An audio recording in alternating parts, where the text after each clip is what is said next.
a uno de los amigos del Papa, que es Federico Walsh, que trabajó con él en otros tiempos, donde Bergoglio era arzobispo, vivía en Buenos Aires. Gracias, Federico, por estar acá con nosotros. Gracias por la invitación. Es un placer hablar con vos y con alguien que lo conoció a Bergoglio, mientras también estamos viendo lo que pasa en la Piazza San Pietro, lo que pasa en la catedral, la cercanía de la gente que quiere de algún modo ofrendar, recordar, llorar a su Papa, como nos decía Colombo. Recién hablábamos con Monseñor Colombo y nos decía, vamos a llorar en nombre de los argentinos, los que estamos viajando.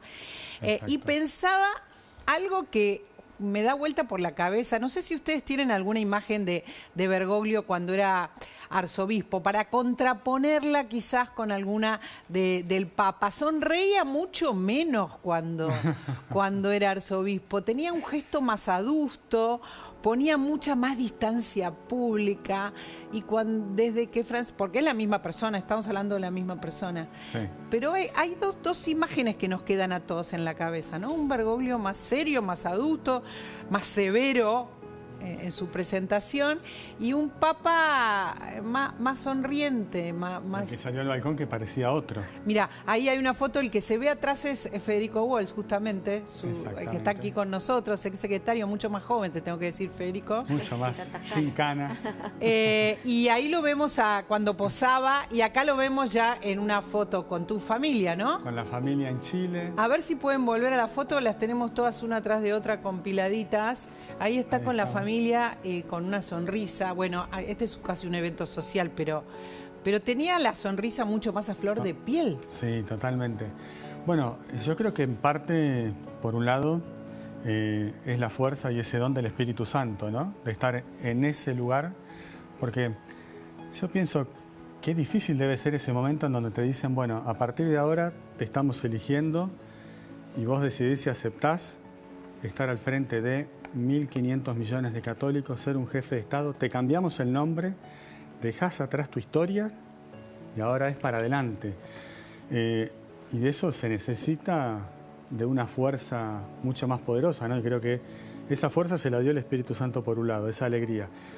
Pero por otro lado, creo también que era la alegría de estar en un lugar donde él iba a poder llevar adelante todo ese modelo de iglesia que, como bien decías vos al principio, vivimos acá en Buenos Aires, ¿no? El Bergoglio que viajaba en subte, que caminaba, que recorría las villas, que se encontraba con con aquellos, y que por ahí era un modelo distinto, diferente al que veíamos como Iglesia Universal. Claro, lo entendemos, pero hay algo que vos decís que se notó. O sea, como si la alegría lo hubiera tomado, sinceramente, más allá de lo que significa ponerte, todo lo que significa ser Papa, ¿no? Lo veíamos luminoso, ¿sí? Alegre, luminoso. Sí, la verdad que fue muy sorprendente. De hecho, en esos primeros días y en esas primeras semanas, en algunas conversaciones telefónicas, la broma con él era, padre, no sabíamos que usted tenía dientes. No sabíamos que tenía dientes. Tenía dientes. Claro, porque se lo empezó a ver sonreír todo el día. Lo veíamos sonreír. Lo veíamos sonreír, lo veíamos pleno. Acá en Buenos Aires, no tanto en encuentros públicos, pero sí en encuentros privados o casuales en la calle, de golpe te encontrabas con esa sonrisa de Francisco. Sí, claro, pero en la intimidad. Sí, o cuando, como bien decías vos, cuando no había cámara, o cuando...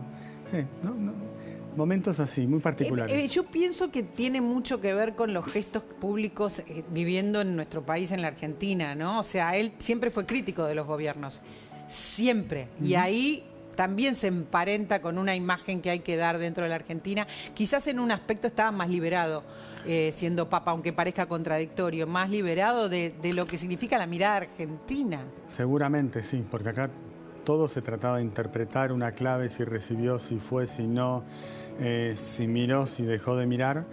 En cambio allá ya era el Papa del mundo, ¿no? Laura. No, preguntarte, Federico, digamos, ¿vos crees que el Papa realmente lamentó no haber podido visitar la Argentina durante su papado? Vos que lo conociste tan de cerca y él tan argentino también, ¿no? ¿Vos crees que lo lamentó? ¿Crees que lo hizo por una cuestión de ver digamos, de, bueno, tratar de no inmiscuirse en los asuntos domésticos argentinos. ¿Cómo sentiste esto que no viajara a la Argentina? Mira, yo creo que en los primeros años hubo algunos intentos de que el Papa visitara la Argentina, pero no se dieron las condiciones que él había pedido, ¿no? Principalmente que fuera un viaje en el cual a él, por decirlo de alguna manera, no se le colgaran de la sotana. Porque eso Qué también linda pasó. esa frase, la vamos a usar, no se le colgaran de la sotana. Eso es lo que él no quería, que nadie aprovechara su viaje si Claro, viajaba. porque cada distintas facciones, grupos políticos era el Papa es nuestro, está en contra tuyo, Tal cual. ¿no? Se fue dando. Finalmente no existió ese consenso que él quería y bueno, fueron pasando los años, yo creo que en el fondo sí sintió no haber venido, él llevaba... No volvió más. No volvió, llevaba a la Argentina en el corazón, porque la verdad que el lugar que nos dio a los argentinos desde el primer día fue preponderante. Con la bandera, con seguir teniendo el DNI, el pasaporte, saludarlos en la plaza, en las audiencias, ¿no? Él siempre fue muy... Recibirlos. Y además llamaba mucho por teléfono, ¿no? Sí. Bueno, no dejó de ser quien era en Buenos Aires. Él en Buenos Aires, vos lo llamabas por teléfono. Si no te podía atender, dejabas el mensaje con tu número de teléfono, después... Él te llamaba. María Laura, si soy el padre Jorge, me llamaste. Vos le contabas, bueno, espera que agarro la agenda para ver cuándo se veía. ¿Podés ¿no? venir el viernes a las 10:30 de la mañana? O sea, con esa actitud, ¿no? Tan... Con su propio cuadernito, con su propia agenda, llamando él, además. Hago así porque se dedicaba cuando éramos chicos. Exactamente. Bueno, pero fue una de las cosas por que línea pidió. fija. Mándenme la agenda. Porque él no se fue con la agenda de teléfono cuando viajó a Roma. Se fue con muy poco cuando viajó. Porque iba y venía. Claro. Entonces, se fue con prácticamente nada y después mandó a pedir, entre otras cosas, la agenda telefónica. ¿Qué pidió? telefónica. ¿Te acordás? ¿Qué pidió la agenda telefónica, pidió los zapatos. Los zapatos. Pidió un libro de lecturas y de oraciones, que digamos las cosas que uno tiene en su mesa. ¿La de luz, camiseta del cuervo? Seguramente habrá pedido. Federico, ¿en qué cosas vos lo seguiste viendo como era y en qué lo viste cambiado? Ahí va. Siguió siendo el mismo, pero de blanco, en la actitud, en la forma en el trato, en ese hombre detrás del Papa, ¿no? A veces nos perdemos en la figura del Papa, y el Papa, como él decía, no soy un superhombre, no es un superhombre, es un hombre, es un ser humano que también sufría, se reía, se alegraba, quería recibir amigos, gente conocida, compartir un mate, charlar de los temas que preocupaban. Entonces, en esas cosas no cambió, siguió siendo el mismo hasta el final. Y después, yo te diría que más que cambiar, que profundizó cuando empezó con las reformas y con su modelo de iglesia. Ahí puso el acelerador a fondo, no le tembló el pulso y avanzó, ¿no? Dijo, bueno, esto es y hacia acá vamos. Creo que eso fue, por lo menos para mí, fue muy impresionante verlo en ese rol. No solo por las medidas o por lo que él hizo hacia afuera, sino, acordémonos que al principio hubo muchas medidas hacia adentro, ¿no? Romper ese status quo el Papa de golpe aparece en un auto de clase media italiana y había cardenales... En un auto chiquitito. Chiquitito y cardenales Fiat, ¿no? que aparecían en grandes marcas, claro. Todo cambió. Bueno, todos los gestos. Francisco es gestos, básicamente, ¿no? Es gestos. Es gestos. Si vos lo comparas con Benedicto XVI, es un abismo la comparación. Sí, es un... Es un abismo. Sí, es un abismo. Son dos papas muy distintos desde los gestos, ¿no? El padre era un hombre de gestos, de pocas palabras, de mucha escucha y de silencio, ¿no? Pero a él había que descifrarlo en los gestos.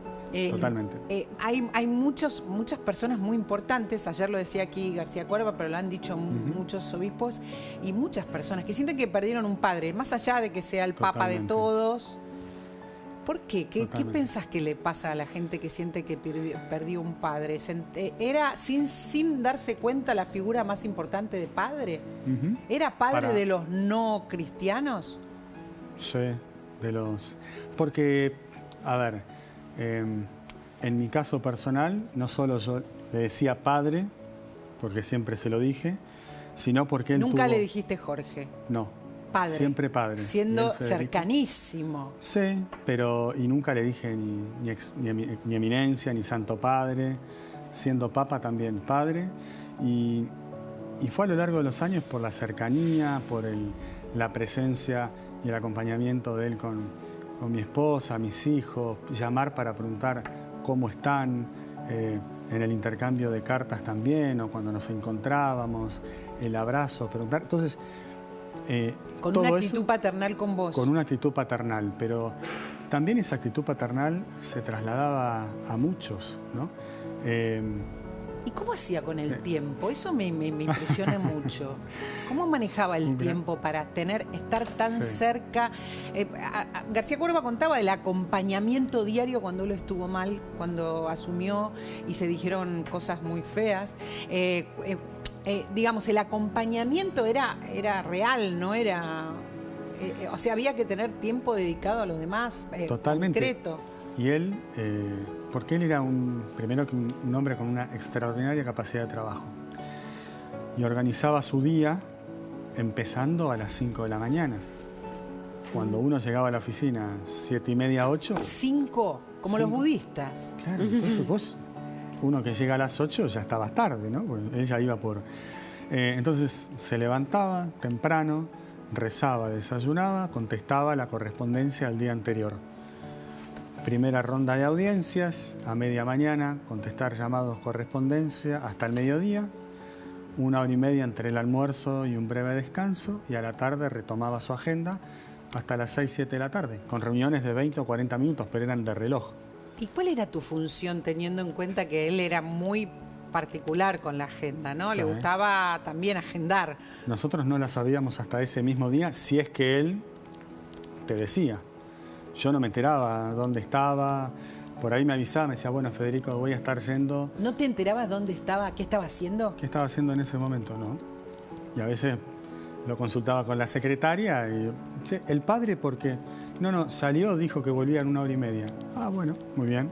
Nadie sabía dónde estaba. ¿Y tu función entonces, Federico, cuál era? ¿De acompañarlo a las reuniones que él participaba? Yo era el nexo entre él o el arzobispado con los medios, entonces para las celebraciones, algunas reuniones particulares, o después había otras cuestiones pastorales. Por ejemplo, me acuerdo en San Cayetano, un año que se acerca una mujer para pedirle que bautizara a sus hijos, ¿no? Eran hijos de distintos padres y no se los querían bautizar. Porque justamente por eso... Eran de distintos padres. La cara del padre fue, no puede ser. ¿Por qué los chicos no pueden ser bautizados? ¿Qué culpa tienen de... Federico, encárgate, yo los bautizo. Bueno, ese año al final la mujer, le perdimos el rastro, el segundo año la volvemos a encontrar. Finalmente bautizamos los chicos. Entonces, había cuestiones que eran, Federico, más pastorales, ¿no? Y bueno, fue siendo ese acompañamiento cotidiano. O sea, estabas como a disposición de lo que él precisara. Era así. Y lo veías reírse, viste que como decía yo cuando empezamos esta entrevista, a mí me llama mucho la atención. Vos lo veías, digamos, ¿con qué se divertía? Porque era un tipo que hacía chistes. Te hacía chistes... A ver, él tenía el humor en muchas ocasiones en la punta de la lengua. Le salía el comentario, el chiste, la broma... con lo que se le ocurría. Si íbamos a alguna parroquia, con los curas o la gente que se cruzaba, el lunes, yo soy hincha de River, él lo sabía, así que en un River San Lorenzo, si había ganado San Lorenzo, ya sabía que algún comentario me esperaba. Y bueno, tenía esas cosas. ¿Y cuánto de lo contrario veías? Por ejemplo, cuando se lo criticaba a Bergoglio, cuando cuando tuvo el enfrentamiento con Kirchner, cuando pasaron cosas que no eran agradables para él, ¿cuánto él transmitía de lo que estaba viviendo, contaba lo que estaba atravesando? No, en eso poco y nada. Poco y él nada. Se lo guardaba para él y no, difícilmente, por lo menos conmigo. Y yo sabía que si él no me hacía el comentario sobre esos determinados temas, yo tampoco le preguntaba.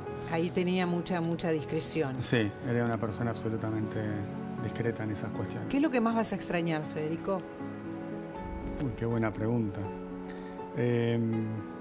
Saber que él está. Saber que le podía escribir un correo y que, por lo menos para contarle, ¿no? Que uno a veces le cuenta cuestiones de la vida, no sé, de los hijos. Estar en contacto. De estar en contacto. O ir a Roma y saber que, bueno, ya no voy a poder ir a Santa Marta a darle un abrazo. Sí, eso voy a extrañar. ¿Y qué crees que va a extrañar el mundo de él? Su sonrisa, por un lado, y creo que va a extrañar esa cercanía que él tenía con todos, ¿no? En sus viajes, esa cercanía y esa irreverencia, cuando él rompía el protocolo y paremos el papamóvil para tomar un mate, para agarrar una camiseta de San Lorenzo, para alzar un bebé. O dejen a este chico hacer lío, ¿no? Como este chico que se metió una vez en una... ¿Te acordás? En una ceremonia. Todos desesperados para sacarlo. Todos queriendo agarrarlo. Que le dijo a uno de los asistentes, levántate, él se sienta acá. Claro, eso. Yo creo que vamos a extrañar eso. Algo muy argentino además, ¿no? De improvisar ahí, de que no fue, de sacarle, digamos, de sacarle solemnidad. Solemnidad frente a un protocolo de 2000 años, ¿no? Frente a una institución donde todo está al segundo. De golpe cayó un argentino haciendo lío, que no le podían decir que no. Yo creo que en el fondo él se divertía también con eso. Eso no se dice tanto, pero creo que se lo va a extrañar eso también globalmente, ¿no? Esta cosa más relajada, claro, irreverente, improvisada, que no tiene casi nadie en ese lugar. No, y una figura de esas que impone, porque cualquiera de nosotros se encuentra con el Papa y uno, ¿no?, mantiene una actitud de respeto, ¿no?, el protocolo, etcétera, y él se encargaba de que vos sintieras lo contrario. Yo contaba ayer que cuando era arzobispo, algunas veces, no solo una, y uno le decía monseñor, te contestaba así monseñora. Claro, ahí tenés, exactamente. ¿No? Exactamente. Esto no le pasó a una sola persona, no. Y como diciendo, dale, decime padre, decime Jorge, ¿no?